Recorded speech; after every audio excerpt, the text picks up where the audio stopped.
கோடி ரூபா கொடுத்தாலும் கிடைக்காத ஒரு சந்தோஷம் ட்ராவல் பண்ணும்போது கிடைக்கும். எங்கள் ட்ராவலில் நாங்கள் ஃபஸ்ட்டு போன பிளேஸ் கங்கை நதி.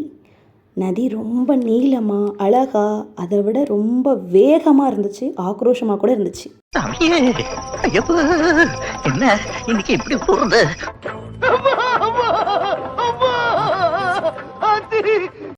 இந்த நதியில் இந்த மாதிரி ராஃப்டிங் போவாங்க. நமக்கு தண்ணியில் கண்டங்க, நான் இறங்கவே இல்லை, காலை நினச்சதோடு சரி. நம்ம டீமை பாருங்கள், செம்மையாக கிளம்பி நிற்கிறாங்க, வேறு லெவல். இப்படி தண்ணியில் இவங்க 13 கிலோமீட்டர் தண்ணியிலேயே ட்ராவல் ஆகி கீழே வந்துடுவாங்க.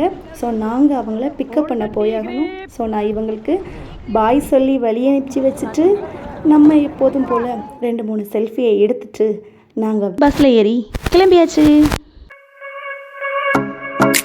Some keep it diary, seems like a fantasy, but it may require some love and desire, something to cover me. There's never.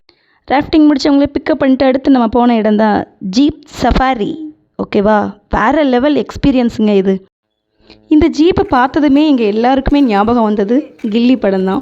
இன்னொன்று, இதில் ட்ராவல் பண்ணும்போது ஒரு 10 ஜீப்பில் நாங்கள் அப்படியே முன்னாடி வரிசையாக போய்கிட்டு இருந்தோமா. ஸோ எங்களுக்கு என்ன ஒரு ஃபீல் இருந்துச்சுன்னா, இந்த படத்துலலாம் கிளைமேக்ஸில் சண்டை காட்சி எடுக்கிறதுக்காக போவாங்கல்ல, அந்த மாதிரி ஒரு ஃபீல். அங்கே பாரு யானை, இங்கே பாரு மானு அப்படின்னு சொல்லிட்டு முன்னாடி இருக்கவங்க எங்கே கை காட்டுறாங்களோ அங்கேயே தான் நாங்கள் பார்த்துக்கிட்டு இருந்தோம். அப்புறம் திருப்பியும் நாங்கள் சஃபாரிக்கு ரெடி ஆனோம்.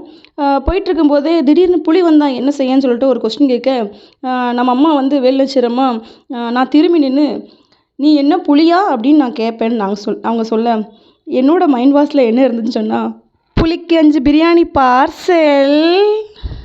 செந்தாழம் பூவில் வந்தாடும் தென்றல் என் மீது மோதுதம்மா, செந்தாழம் பூவில் வந்தாடும் தென்றல் என் மீது மோதுதம்மா, பூவாசம் மேடை போடுதம்மா, பெண் போல ஜாடை பேசுதம்மா. சஃபாரி முடிச்சுட்டு நாங்கள் லாஸ்ட்டாக வந்த இடம் கங்கா ஆர்த்தி. ஸோ நாங்கள் வர்றதுக்கு முன்னாடி கொஞ்சம் லேட் ஆகிடுச்சு, கங்கா ஆர்த்தி கொஞ்சம் முடிஞ்சிச்சு. பட் இந்த இடத்துல உள்ள கோவில் எல்லா இடத்துக்குமே நாங்கள் போயிட்டு வந்தோம். பக்கத்தில் ஒரு ஃபங்க்ஷன் நடந்துச்சு, ஸோ அதுவும் ரொம்ப அழகாக இருந்துச்சு. இந்த இடத்துல எங்களுக்கு ஒரு ஞாபகம் வருது, கங்கா ஆர்த்தினால ஞாபகம் வருது. இந்த இடத்துக்கு வெளியில் ஒரு புழுதி புயல் ஒன்று அடிச்சிச்சு எங்களுக்கு. ஸோ அதை நாங்கள் ட்ரிப்பில் போன யாருமே மறக்க மாட்டோம்.